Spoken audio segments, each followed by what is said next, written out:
Welcome to the Homeschool Together podcast.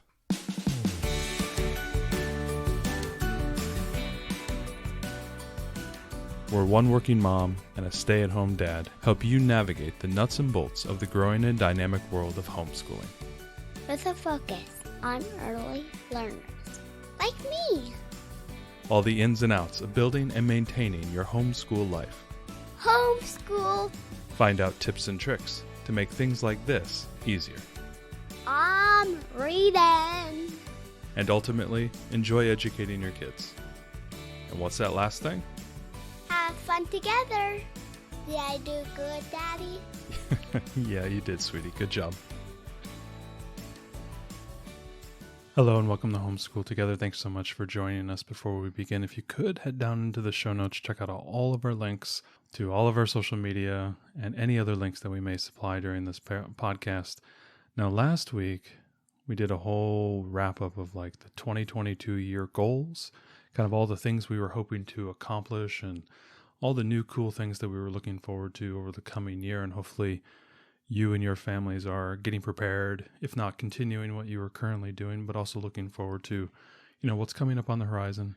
When it comes to curriculum, new books, new things you might want to try, even the summer as we hit the doldrums of winter here in the Northern Hemisphere. As we promised, we were going to talk a lot about the parent partnership that we've been part of. So what is a parent partnership? We have an interview with the parent partnership people at the one that we're at, and we'll put that in the show notes, but maybe give us a quick rundown of what a parent partnership is. Right. So parent partnerships, or in Washington State, they're called ALEs, Alternative Learning Environments, Yeah. I think it's an E's environment. So these are different in all different states. We call them parent partnerships here.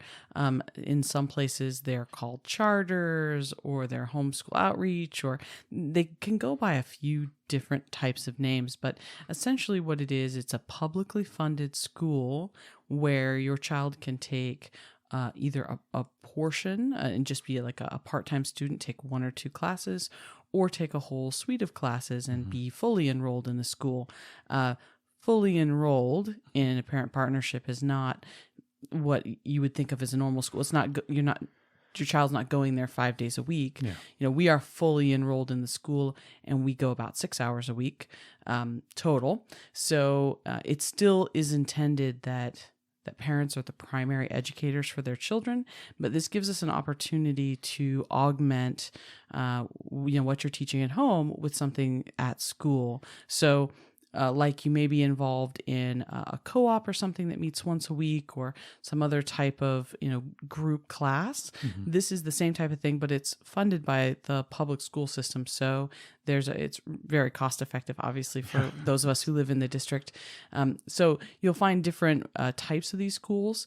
There's lots of different flavors. I think there's not, when it comes to like a standard public school, elementary school, or middle school, or high school, they all kind of cut in the same cloth.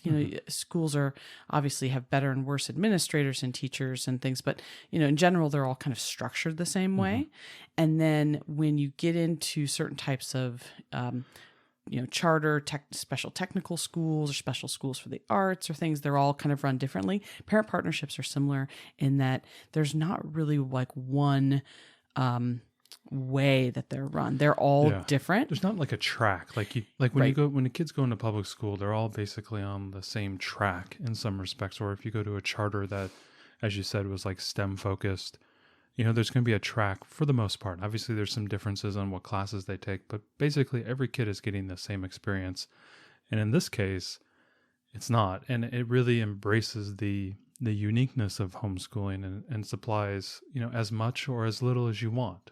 And it's really kind of maybe I'm thinking almost like an a la carte menu of something that you would need. Yeah, in the state of Washington, we have a number of different ones, but so let me just kind of give you a flavor for the differences just in our local area. So the parent partnership that we belong to, students get to go to, there's like roughly 200 classes. You can go part-time or full-time. If you go, you can take classes that are from the arts and sciences and physical education and math and reading. Jedi and Irish step dance. Yeah, you can take anything, right? yeah. Kind of A anything. lot of enrichment classes. Right. Then there's other schools that are, we could travel 30 minutes and go to a school that only has, 5 or 6 class options, and everyone in that grade is kind of in those 5 or 6 classes. A different school is going to be all like core focus. Maybe they go to school 2 days a week, they're full days, and they're going to cover 7 subjects each day, and they're going to cover all the core subjects, and then with a little bit of enrichment. You're going to have another school, which is going to be a parent partnership, but it's all online, and they offer they offer money for the family. Like the family might get $1,500 a year to spend on all their curriculum.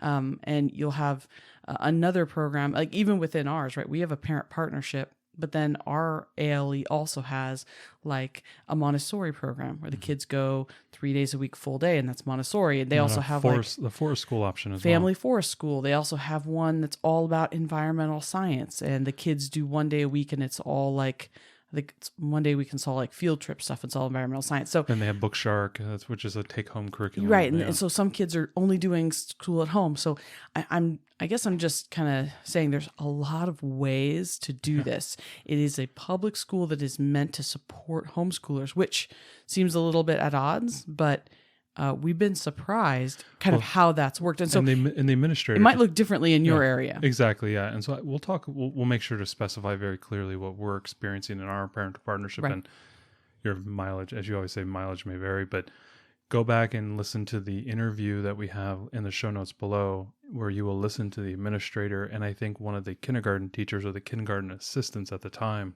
And then we will talk about the nature of the school, the origins of the school, what, their philosophy around that. And I think what's great about this school is that the administrator was a homeschooler. Right. So we have homeschooling at the core. It's not like an administrator that was pulled out of some district school and now has to run this kind of quasi public school. It's someone who not only was a homeschooler, but in her core focus and her charter in her own mind when she runs the school, it is what the parents need first, always and first. And they drive a lot of the curriculum that is decided, or a lot of the enrichments, or a lot of the classes. It's pushed by the parents. And so this has always been parent focused. And I think that's probably why this, our parent partnership is so popular and so successful, where people will transfer out of district and commute long distances just to come to this school to have the opportunities here. And it's also, even though we live in kind of a, outer reaches, small town, small school district, it is one of the largest schools in our school district. Yeah. I think it's just below the high school. Right. I think we've got almost 800 students. It's a K through 12 school. Ours is. So, in your area, you may have a charter or a parent partnership or a type of ALE.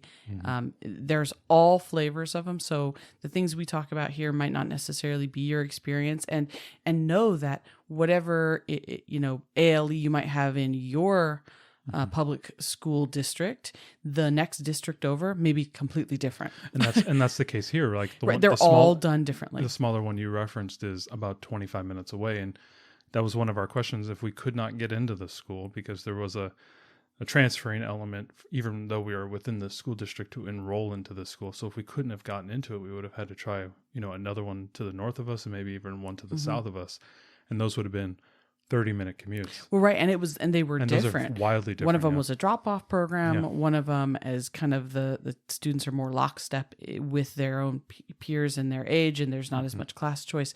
There was just lots of difference. So, we're very fortunate to be in the area that we're in and to have access to this great school. And so we just wanted to talk a little bit about that. It's a lot of throat clearing, because we know that when we start to get into the idea of choice, school choice, there are so many different, versions of that all around the country, whether it's a charter, magnet schools, voucher programs, parochial schools, whatever it might be, parent partnerships like what we're talking about. There's so much variety, and it can even differ from school district to school district. So we just want to try to couch what we're talking about within what we're seeing within our school district. Right. Yeah. It's definitely not a one size fits all. There's no like a handbook that says, here's how you run a public school that supports homeschoolers. There's not a book out there. So, and our administrator has talked often about, really we have to forge our own way. I'm a member of the PTA this year, Biased. Yeah. Biased. I figured it was the best way to meet everybody. So far, I haven't gotten to meet very many people because of COVID, but I stand by it. It was still a solid plan. But anyway, we're trying to do even simple things like run the PTA, and everything that we're doing is like, oh yeah, but that doesn't apply to us. Oh yeah, but we do things differently, because everything we do, even running a PTA, is so completely different than a regular public school, even though we are in the public school district. But then you also have all the caveats. So different. You also have all the caveats, the fact that you are interacting with the public school, so you come with the bureaucracy of the public school, so you're not allowed to do certain things. You can't engage in certain types of activities, like fundraising and things of that nature, like you could in, say, a co-op or some private co-op or something of that nature, where you can, pretty much free reign of doing whatever you want.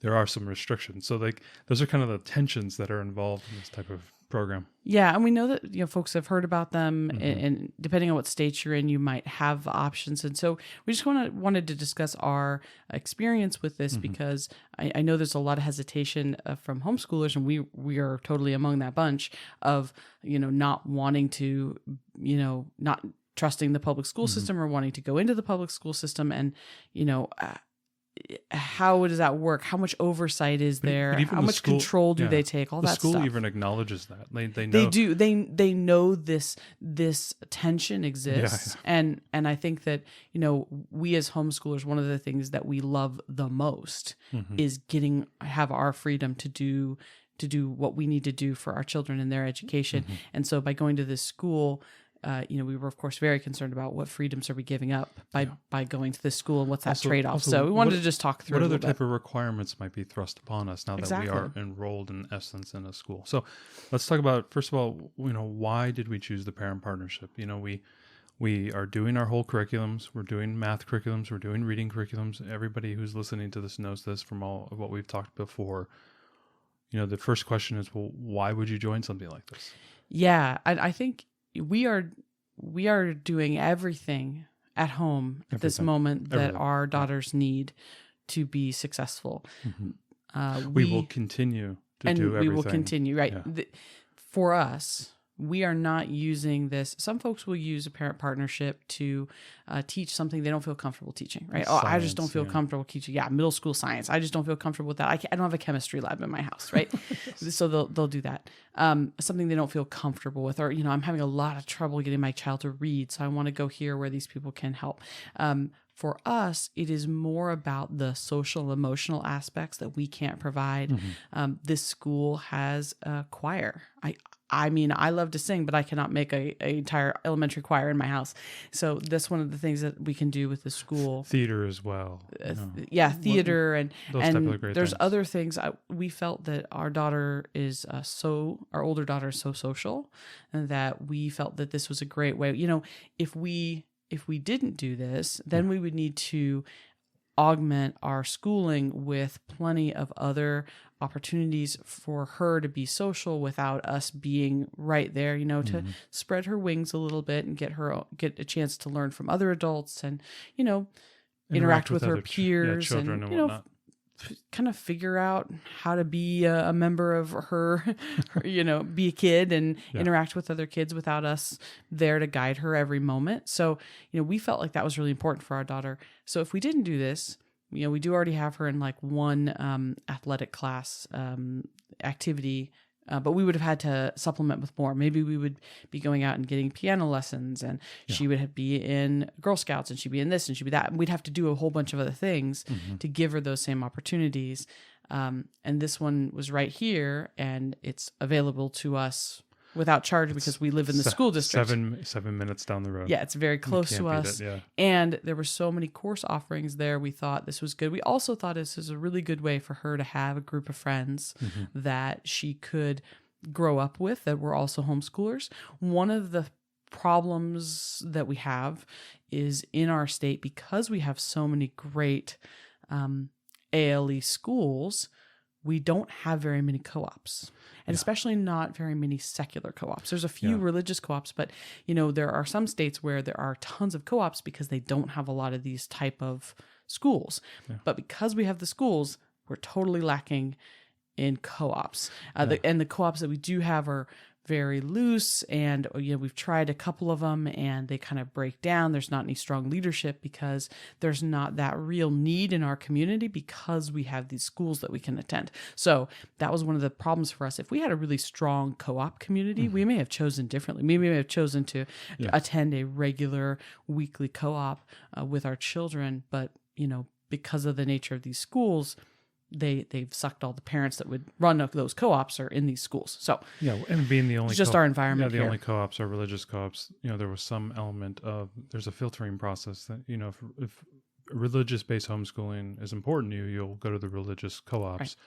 If you choose to go to a public school, we think there was some element that we'd find more secular families there.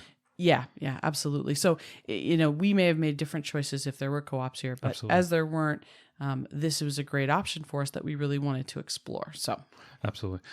So you have all these, you have this opportunity here. They have a lot of classes as you listen. We've talked about the augmenting of her education on top of the things we're already doing. So let's talk a little bit about like what classes are available to a 6-year-old. Yeah. So the way we've chosen to use this is we don't have any specific learning concerns for our daughter at this time. So what we wanted to do was give her some opportunities that we wouldn't have at home.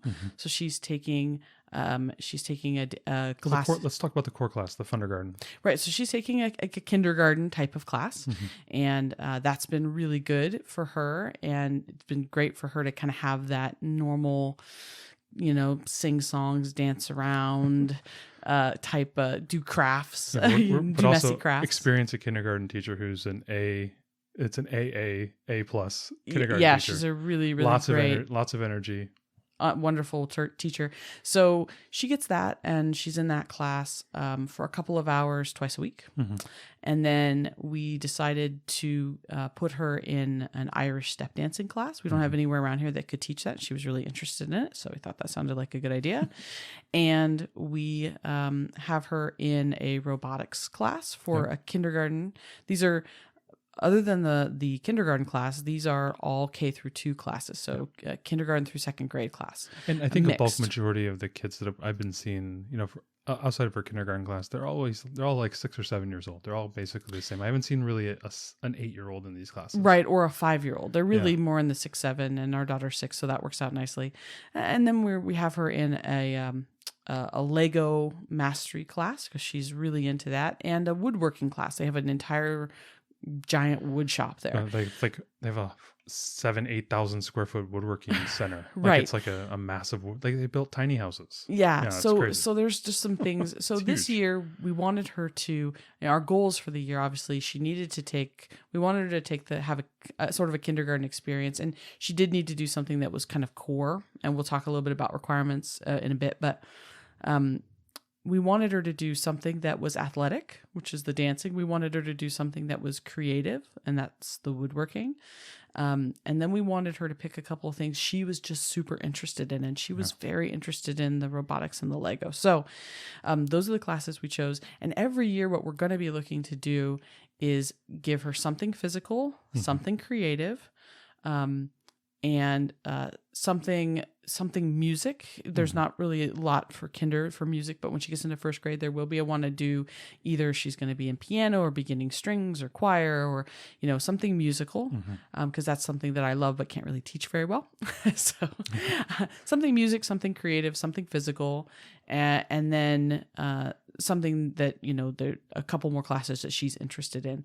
And that's what we're looking to really do. We're not looking to lean on this as our reading, writing, math, science, history. We're not looking at it for that. We're looking at it to kind of round out her education, so she's a well-rounded learner with things that we aren't heavy on in our house. So she has a friend that's doing like clay sculpture, for example, because they have a kiln there and they can actually fire their own pottery, which is amazing. There's other kids that are in doing like biology classes, environmental studies Yeah, classes. they have a whole science track as well. They do. But those are for the older kids, maybe like middle school up to high school type of thing. Yeah, there's a Lego robotics you can get into when they're older.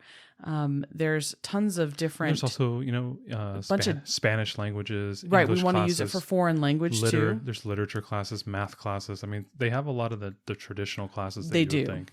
But also they have But they're not like traditional. They're not like, it's not like They have a Spanish. Jedi class. They have a survivalist class. do. I mean, they have a lot. They have a survival. We have a friend that's in the Yeah, survivalist class. taking the survival class. They don't have even the core classes aren't like standard. It's not like Spanish 1. Okay, yeah. I think it's called like playtime with Spanish. But yeah, we'll be leaning on this also for foreign language because neither of us are fluent in a foreign language well enough to teach it.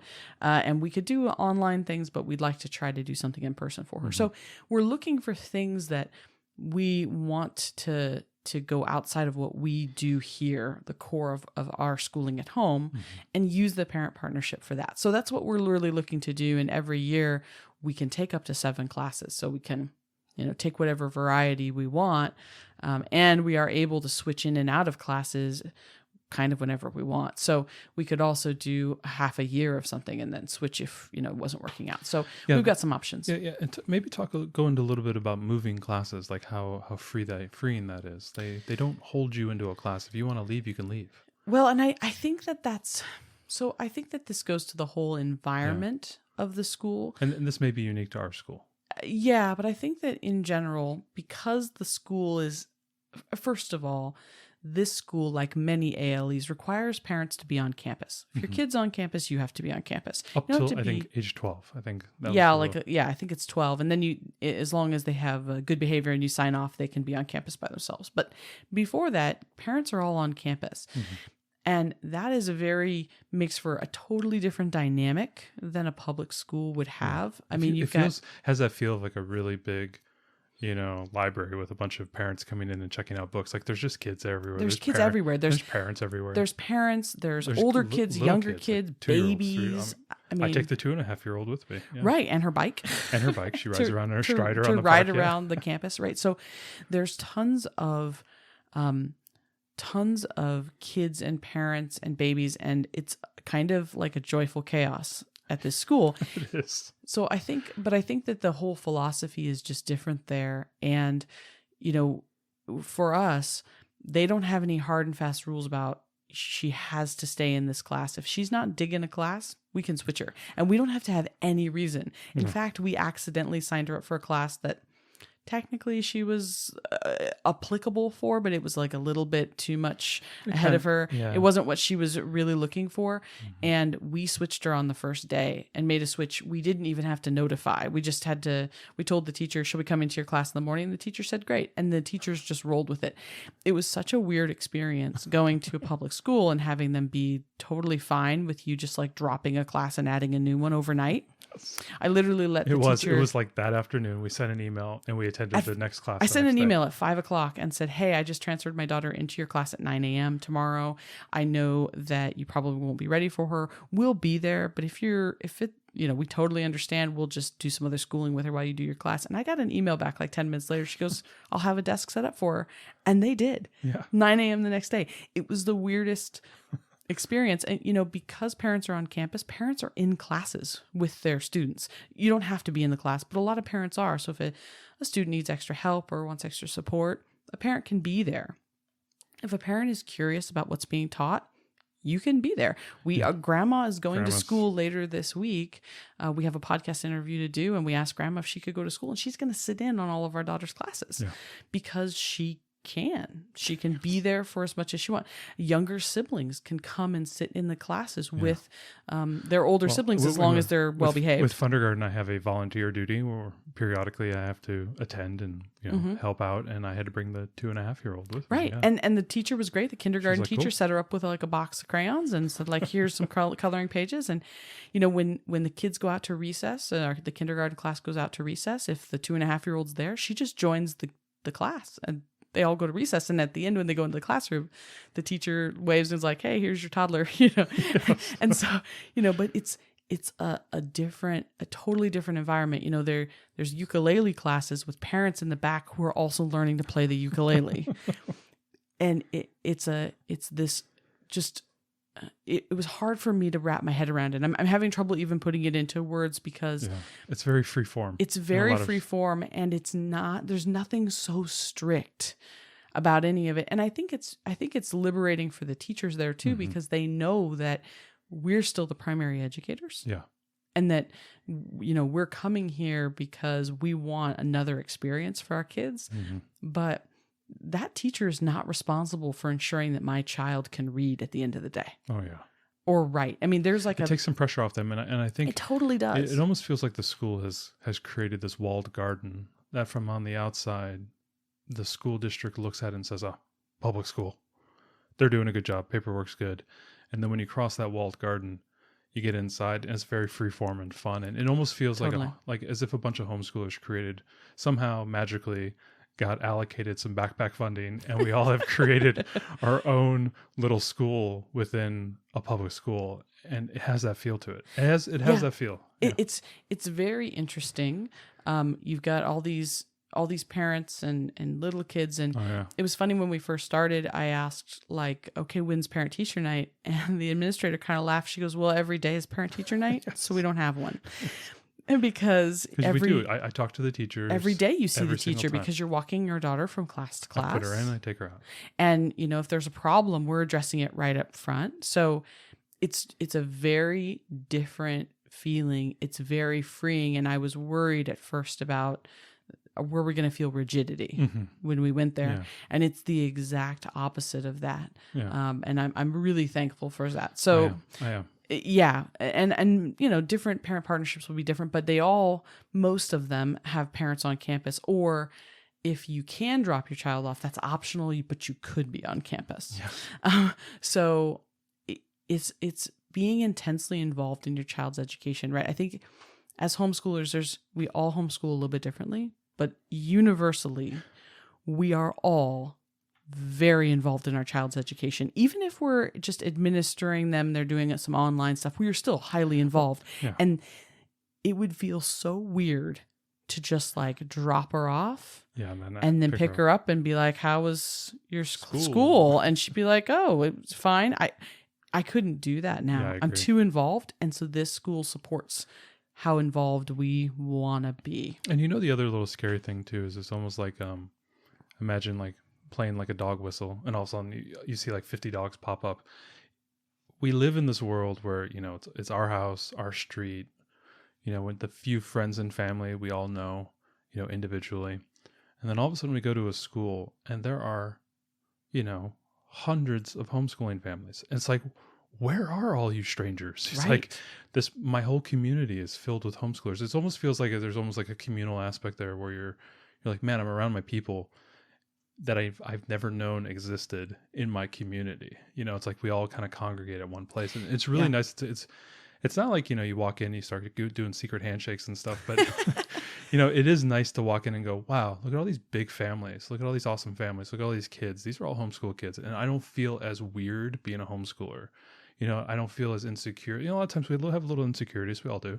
To say, oh, and I homeschool. Yeah, it's funny. It's different than what most people do. And, it's all. Hey, look, we are forging a different path than what is quote unquote it's not that weird. Normal. I would say 1 in 8 kids in this school district are homeschoolers. Like by the volume at that school. It's probably a little less because there's so many out of district kids. But what's interesting is like when before we started here, I would go out in the middle of the day to go to the grocery store or something and take my school-age daughter with me. And, there are no other children in the grocery store in the middle of a school day. And, occasionally you'd see one or whatever, but now I recognize them. I'm like, oh, that's a family from our school. That's a family from our school. So we're starting to see like, oh yeah. And I agree with you. As much as we are committed in our soul to to this homeschooling journey, we are doing something different. Yeah, and we feel that. And even as much as we're proud to be homeschoolers, we do feel it. And I think it's important to note too that, if you go to full time to one of these schools, we are not technically homeschoolers. We are public schoolers because we are enrolled full time, quote unquote, in this school, which, as I said, is only 7 hours, so 6-7 hours a week. So yeah, we're actually not legally speaking, homeschoolers, but we're still doing the majority of our educating at home. So Yeah. I think that it matters not. That's a legal term, but it's semantics in terms of what we actually do. Exactly. And the reality, which is that we are home educating with, some fun classes she gets to go and take. Yeah. So we've talked it up. Let's talk a little bit about, when you walk into a school who's paying the bills, the school district is paying the bills, and it's publicly funded. There's always going to be, strings attached. So what type of oversight or requirements is this parent partnership giving to us? Yeah, this was something I was really concerned about. I was too. One of the first things the administrator said to us when we were doing our parent orientation, she was like, occasionally we're going to ask you to do something, and if you think it sounds ridiculous, it's probably because the state's making us do it. Don't blame us. Don't blame us. It's Just do probably the state. And that's so far kind of been true. There isn't a ton of oversight. There is a little bit. So I'll explain. We are required, if we are full-time, to go into at least 2 core classes. Now, we could choose to just be part-time, and that means go to 3 out of 7 type classes. But unfortunately, the school doesn't get the funding. Right. The school doesn't get money for that. So, we want to, support the school and want to continue to be around. And so we would have to be in at least 2 core classes. Core classes are foreign language, science, history, reading, math, kind of your basic academic subjects. And there's plenty of fun classes within those. So we're not too concerned about that. So that's kind of the first thing, is being involved in that. And the second is that we have a teacher. One of the core class teachers is an actual certified teacher. Not all the teachers are certified, but the ones that teach core classes are. And so we have a certified teacher assigned to us, and every family does. Every student has a certified teacher assigned, and that teacher helps you with your homeschooling in your home. And so what we have to do for ours, and ours happens to be our kindergarten teacher, so it works out really well. Once a month, we have a type up thing of saying, this is what we did for math and reading and social studies and science at home. And she provides some great, social studies. Here's a video you could watch. Yes. That's a 5-minute about, being kindness and helping others, or whatever. It could be something, or, here's a cool science video to watch about why you have a skeleton, and, whatever. She gives us some really easy wins for science and social studies we can use. And then, there's no minimum required. It's just that we have to put down that we are doing math and reading at home. Yeah. So there's no real oversight about what you're teaching, scope and sequence. But you do have to report, I am doing something. Yeah, you sit down with your laptop and I start thumbing through the pages. Oh, I've covered pages 87 through 94. And you just update the numbers. It takes us 5 or 6 minutes to do it. And the certified teacher can look that over. If you said, I've only done 2 pages of math this month, I'm sure that our teacher would say, what can I do to help you? Is there a problem? Do you need some support? And the teachers also provide us curriculum. One of the great things we have is... Let's get into it. What is available at the school? Right. We have a huge library where they call it a resource center because it's not very quiet. It doesn't really resemble a library because it's not quiet, but there are books there. But there's a wall of curriculum. Massive. And we can check out or copy anything that we need to that the school owns. We're talking about major curriculums like Math Mammoth and Singapore Math. Math, we can get all of them, any of the big stuff. There's textbooks. There's all kinds of support. And because this is a public school, all those resources are secular based. Exactly, which is fantastic. And even our kindergarten teacher provides us with an entire Explode the Code, which is a reading curriculum, and then I want to say it's not Singapore Math. What is it? No, it's DK Math. Yeah. Math Made Easy. So she actually provides us with resources, and if we didn't have something we were doing on our own, we could just do those. Yeah. So the level of oversight is pretty minimal. The support is pretty high. Exactly. Before school, it's interesting. Our school starts a couple weeks later than all the rest of the public schools in our district. Because, it was weird. It was 2 weeks later. Because those 2 weeks, the certified teachers meet with each family and discuss their plans for the year. And I was very nervous about this. I went in, you know me, guys. If you've listened long enough, I'm a planner. She had the PowerPoint presentation. I went in with projectors. a binder. I had a list of everything we were going to be doing for the year. She had mugs and pencils. I was overly swag. prepared. And I went in and she was like, so your daughter's in kindergarten. What are you doing at home? And I was like, okay, we're doing all about reading. And then we're going to do Right Start Math. And we're doing this. And she goes, okay. She's like, sounds like you have a good plan. She didn't really. She didn't even look She into didn't. it. It wasn't really. She wasn't really. I don't want to use the word care. She cared, but she wasn't concerned about the curriculum that we were using and what we were choosing to do as much as We were doing do something. you need any support from me? Do you have any questions? Are you like really looking for a spelling curriculum that you can use? Or is your daughter struggling in an area and then I can get you the right support? There's a bunch of teachers there that can support you in a bunch of different ways. There's like a hands-on reading class we could take if we wanted to and sit down and work with a teacher. The teacher and us and our daughter could sit and work on reading and get one-on-one attention to work on that if we were struggling with it. There's tons of resources, and that's what they were more concerned with. So as far as oversight, yes, we have to say what we're doing, but there's no real grading of what we're doing either, if that makes sense. Yeah, it was more of like a checkbox, and then it's more pass-fail. She says, oh, you're doing something. Great. Let me know if you need any help. Right. Yeah. Yeah, because they were very clear to stress to us that we are still the primary educators for our children. Yeah, they stress that over and over and over again. Right. Yeah.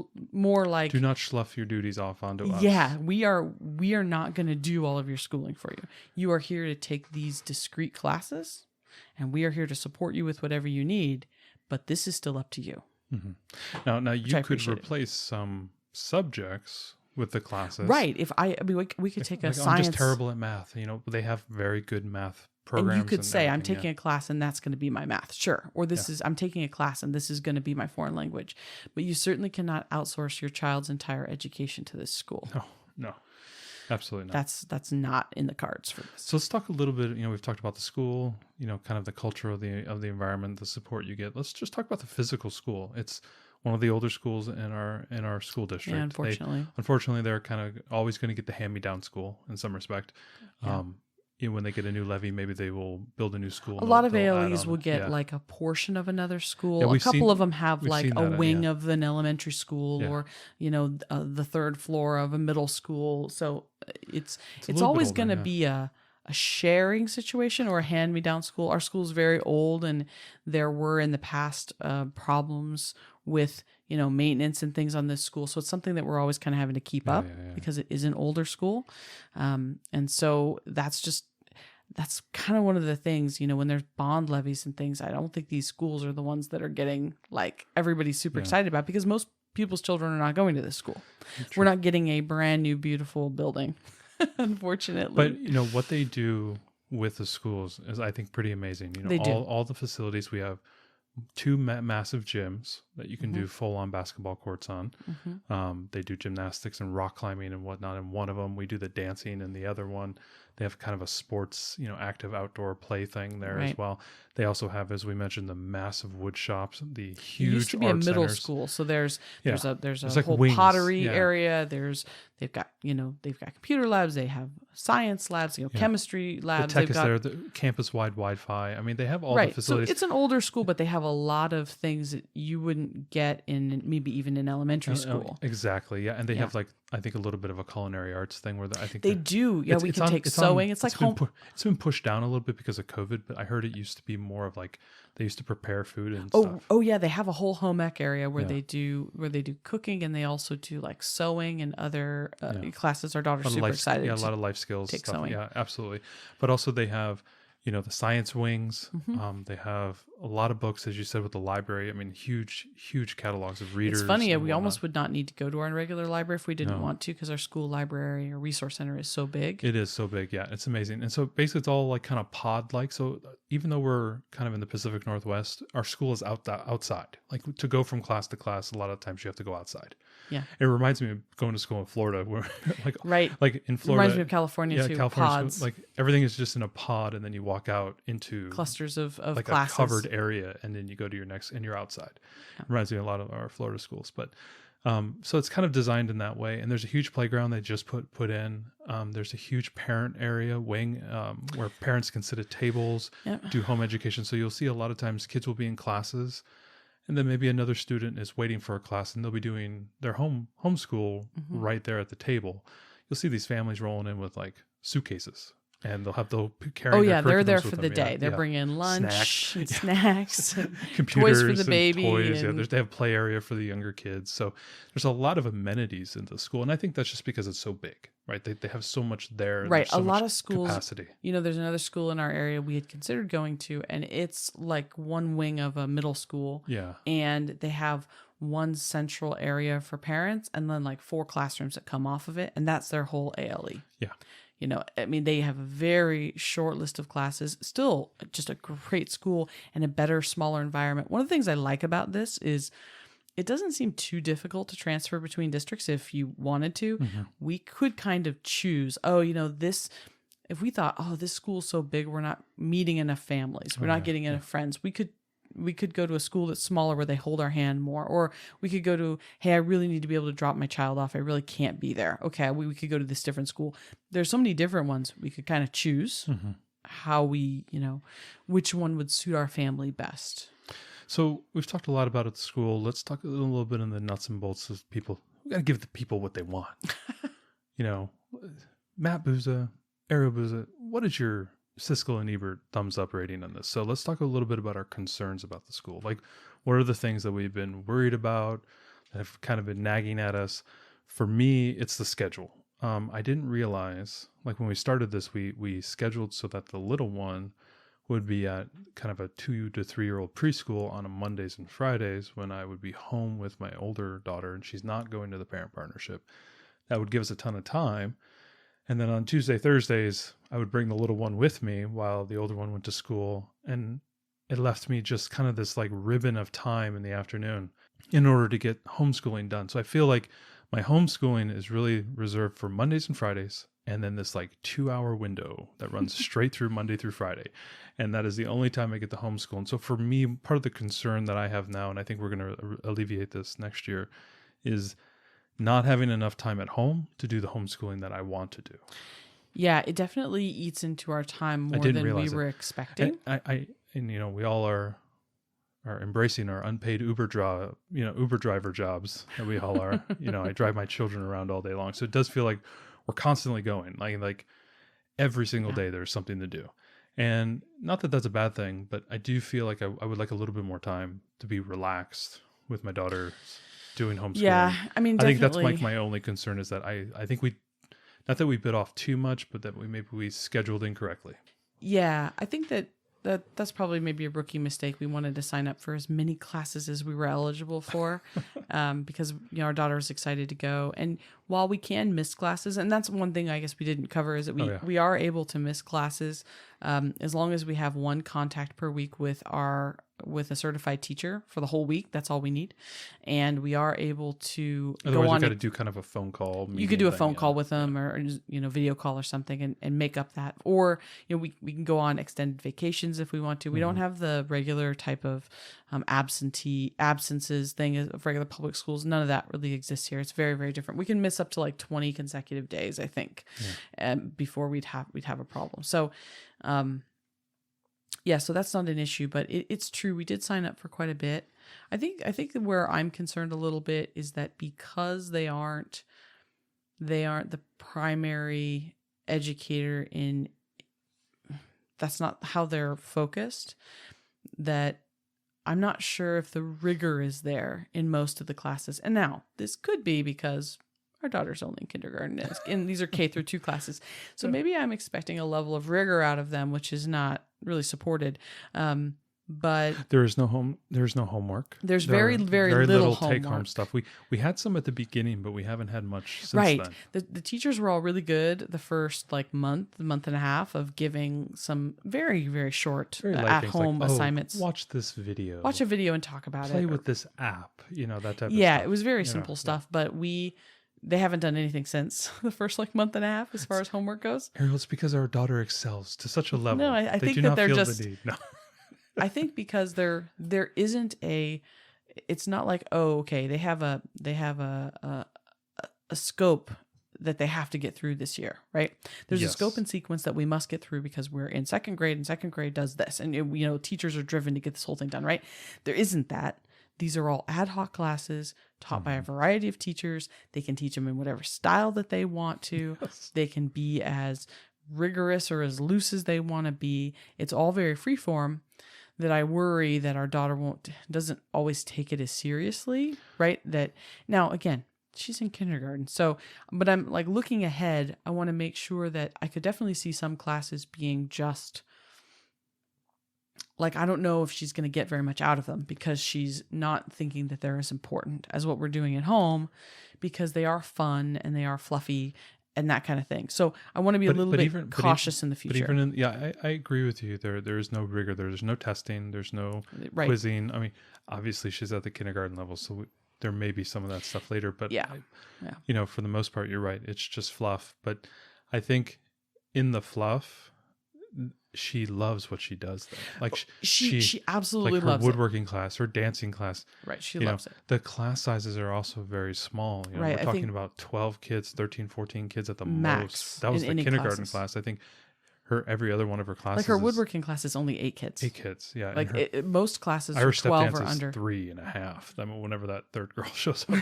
So it's like, these are very small classes. She can get a lot of one-on-one time. And I think she enjoys the high touch because that's what she experiences here at home, that she enjoys the high touch, aspect of the teacher, walking up to her and asking her what to do. And do you like this and all that type of stuff. So, yeah, I agree. I think that the scheduling has been my stickiest She point. is getting a lot out of it and she does love it. But I too want her to understand a little bit about rigor. Part of the goal with this is that she's learning from other people.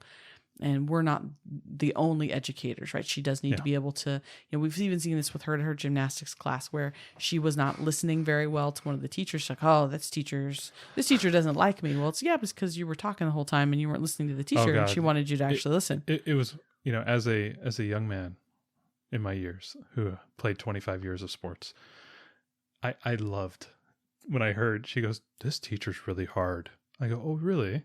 I'm watching it. All I see you is goofing off and talking, and she's telling you that you're not listening. She goes, yeah, what's the deal, Dad? And I'm like, yeah, what's the deal? What are you doing? Pay attention. So I there is a level of rigor that I want her to get, which is, that she's going to be learning from other adults and she needs to listen to them and pay attention because there are things she's going to be expected to do. But again, she's very, very young. She's very young. I tell you what, that hit her with a ton of bricks on that first class where she had to sit and listen to the teacher explaining things that she was like, what is this? This is strange. Yeah, it's weird. It was hard for her at first. The first few days, it was a little bit of a learning curve for her experientially. We were very excited for her to go and get this experience. She got a little bummed on that first day because she did not know what she was getting herself into. Yeah. But anyway, other than that, do you have any other concerns? I don't think I have a whole lot going forward. I want to make sure that, we're getting her in the right classes that are not only fun, but are, and social, but are also, giving her, really teaching her a good skill and aren't too fluffy. Yeah, I love the skills-based aspect of it. So let's talk a little bit about the things we like about it. So for me, I love the variety of classes that she's been able to take. A lot of these classes are stuff that I could not for the life of me. I don't even know if I could supply this via pain enrichment stuff. Like there's one thing is to throw her into a gymnastics class like we have her in, or send her to the dance studio to do dancing. I don't know if there's an Irish step dance class in town. I don't know if there's go to do that. A woodworking class that I could send her who will take 6-year-olds. I don't think there's a woodworking class. Yeah, we'll take 5-6-year-olds. 5-6-year-olds. So like these are like the Lego Masters class where she's building a city right now, like a legit city that's as tall as she is. Every kid is building a piece of the city. Yeah, it's like these are things that I could not do even if I tried. In a social aspect, like, okay, I'll just shell out, $500 a month at various enrichment classes, but I can't do that. Yeah, I don't know that we could get this. We couldn't even get that. So there's a lot. That's one of the things I love about that is that creativity. Also, it can evolve with her interests. Like we were saying earlier that she's really interested in sewing. Now, listen, I can get the sewing machine. I can watch a few YouTube videos, but I'm not going to be good. And you're a pretty decent sewer, but no, not really. You're a bad sewer. I'm a even worse sewer. Having the ability to put her into a sewing class for somebody who knows what they're doing, that's something that's invaluable to me. Especially if it's just something she's interested in for the year. She could explore it. Daddy, I did that. I want to do something else. If she wants to take the Jedi master's class and learn to be a Jedi. I'm totally cool with that, And that is a real class, everybody. I love that there are physical education opportunities different Exactly. than a sport we could put her in that, are fun. I really love the freedom of not only, that we can add drop classes if they don't work for us. We can also put her in a class that's with older students, like that she wouldn't qualify for. So if she's just like really excelling in math and she's 3 grades ahead in math, I could put her in a more advanced math class at some point. We wouldn't have that option at normal school. We'd have to, jump a whole grade or something. Oftentimes, I mean, sometimes you can put them in just one class, but a lot of times you can't. But I can apply to say, hey, my kid, and they say, okay, great. If your kid's ready for it, fine. You be the judge, and they'll let us enroll her in something more advanced. I love that she's in classes with multiple age groups. Almost every class is 2 to 3 grade spread.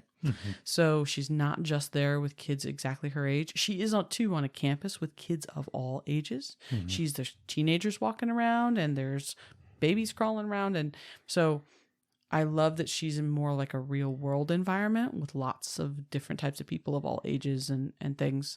And I love the freedom to be in class with her, take an interest. I feel like if she was in a regular public school class, I would probably not be the kindergarten teacher's favorite because I would really want to be super involved and want to know everything that's going on. Oh yes, you'd be that mom. Yeah, we have a neighbor who had her daughter home during the pandemic, and they were doing a hybrid school thing, and so she and her kindergarten teacher were working together because they were doing some school at home and some school online. And now she has that feeling of losing touch. Right. Yeah. Now her daughter's in 1st grade, and she sends her on the bus, and she comes home in the end of the day, and she's like, "How was school?" And her daughter's like, "Okay." And Mom's like, "What did you do?" I don't know. Like that would be, and our kid would do the same thing. She would totally do, and that would bother me. It would totally bother me. And so I love that I get to be super involved. That we can. I feel like sending them off to school and not getting to be involved at all in their education when you have been involved for all these years up to the point where kids normally enter school. It's such it's so against our nature as parents to not be involved with this huge chunk of our children's lives. And as homeschoolers, we're totally involved. So I love that we get to be involved, even though this is a public environment. And so those are some things I really love about it is variety and flexibility, total freedom with what we're going to do and how involved we want to be, and she's with different ages. So. Absolutely. And the other thing too, and I know we can all do this with our, taking our kids to the park and going, joining co-ops and whatnot, but it is fun to see her, kindergarten class spill out. Her smiling, laughing, holding hands with like half a dozen kids, running to the playground and all climbing up on top of the playground, swinging around, and all of us parents just kind of sitting around watching this fun happen. And, I don't know if she may have that experience in an elementary school. There's risk of bullying and stuff like that. The fact that we're all there is, I think, a very safe and fun and warm environment. And, what else would I want to do? Sit in a cubicle all day long? No. I don't want to do that. So anyway, this is a great thing. So let's talk a little bit, maybe just wrinkle. I know this is getting a little long, but this is a big thing in our lives right now. It's been a big thing for the last 4 or 5 months. Yeah, we finished our first semester and we felt like we're ready to talk about this experience. For any of you who might be considering this for the 2022 school year, we wanted to get our thoughts down for you so you could because I know think if maybe this might be right for you. A lot of people have to put their paperwork in early in the year, right? In order February to usually be available for class March. Selection and acceptance. So. What are we doing next year that's different? I know we talked about scheduling the time. I think we're going to try and free up another day to give me 3 days at home. Yeah, we're on campus right now 3 days a week for, only a handful of hours each day, but it's enough that it disrupts our home schedule. I think I want to flip that to 2 days a week so that we can have 3 days at home. I think that's a good balance where we'll have enough time at school, do fun things, do some classes. Get to see friends. Get to engage, play with, play at the playground and do all the fun things, and then be able to come home and do our homeschool that we need to do. So I think that's the big wrinkle that we're changing there. We're also going to load up our preschooler on the same days my oldest is going to school there. So we're going to actually be we're going to try and homeschool. We've been doing a little bit of it lately, doing homeschool with the 2.5-year-old in the room, doing math and reading. We've talked at length about utilizing nap times in order to do that homeschooling. We found that she's starting to be accepting of us doing these type of things, and it's not super distracting to the older kids. So I think by the time we get into it, by fall of this year, she'll be 3.5. I think we're going to be able to homeschool, and we'll be doing our own curriculum with her as well, so that I'll be doing, in essence, tandem homeschooling with both girls on the same days. And so I think that's kind of where we're going to be. Right. Yeah. Because right now, if our preschooler and our older daughter go to school on alternating days, and that's just another, half-hour round trip, each way. So an hour a day that you're spending to and I'm not getting paid drop for this, her off people. and go and get her. I'm not getting paid for this. This kid does not tip me. She gives me 0-star reviews of my Uber driving. She doesn't even open the app, guys. She just expects me to be there. And me, like the sucker, I show up. What is going on? This is terrible. So yeah, those are some things we're thinking. We also are thinking that we're going to look at the class offerings, think hard about what we want to augment our own homeschool. So, and then give our daughters some choices. Like, we want you to choose a music, an art, a physical education, and a skills-based class. And then your couple of core classes, for example. Yep.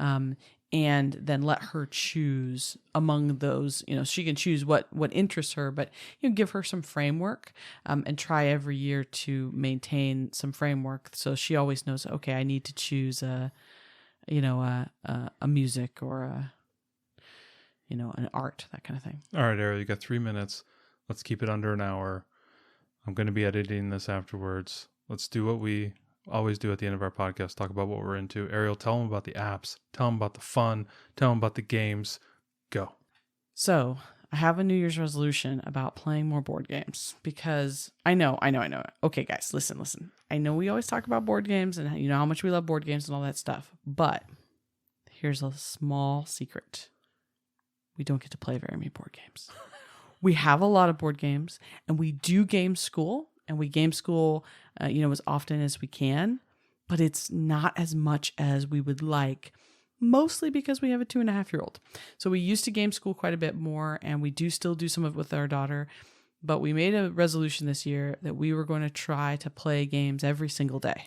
That's the royal we, people. Okay. I made this resolution. So with it, that we're going to try. So I got this app called BG Stats, which I got it just for fun mostly, but I wanted to keep up with, how often we play, so I could really see the games that we play and that we really like and we play over and over again, and the ones that maybe it's time to move on to another family because we don't play them as often. So to see this resolution through, I've got this app, and we've instituted kind of a nightly board game. So after dinner every night, we let the little one choose the game, because at this point she's the failure mechanism. She's a failure point. Pangaloo. Right. So tonight it was Pangaloo. So yeah, when I hit my stats thing, I've got a game of Parks, and we played Terraforming Mars, we played other things, and the winning game most plays is Feed the Kitty. So anyways, we play a quick game after dinner with our 2.5-year-old. We do play other games with our other daughter, and we do play games together, just the two of us. But we wanted to do this after dinner nightly board game with the 2.5-year-old to get her in the rigor of, taking turns and not knocking over the whole board and that kind of stuff. We're choosing games that are going to be appropriate for her age, or maybe a little bit above, that we can help her with.